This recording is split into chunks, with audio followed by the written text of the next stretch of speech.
আমরা এসেছি ঝড়খালি মৎস্যপে এসে সবাই মিলে ঠিক করলো এখানে কোথায় জু আছে, সেখানে যাবে বাঘ দেখতে। তাই জন্য সবাই মিলে সকাল সকাল রেডি হয়ে বেরিয়ে পড়েছি বাঘ দেখতে যাব বলে। এখান থেকে যেহেতু বেশি দূর না, তাই জন্য খুব তাড়াতাড়ি চলে এলাম আমরা।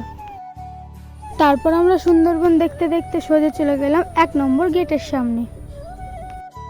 এসেই দেখতে পেলাম যে বাঘ মামা গেটের ওপরে বসে আছে আর 3টে হরিণ ঘাস খাচ্ছে।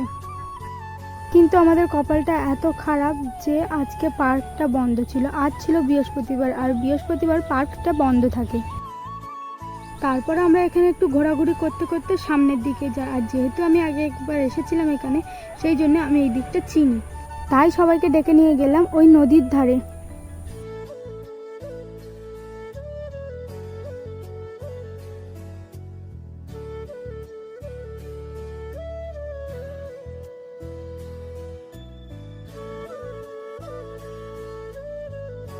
তারপর কিছুক্ষণ ঘোরাঘুরি করে কিছু ছবি তুলে নিলাম। ছবি তুলে সবাই মিলে আবার মৎস্য বাড়ি ফিরে যেতে হবে, এবার ডাকছিল। তো টাটা। ভিডিওটা কেমন লাগলো অবশ্যই বলো। ভালো লাগলে লাইক, কমেন্ট, শেয়ার আর সাবস্ক্রাইব করতে একদম ভুলবেন না।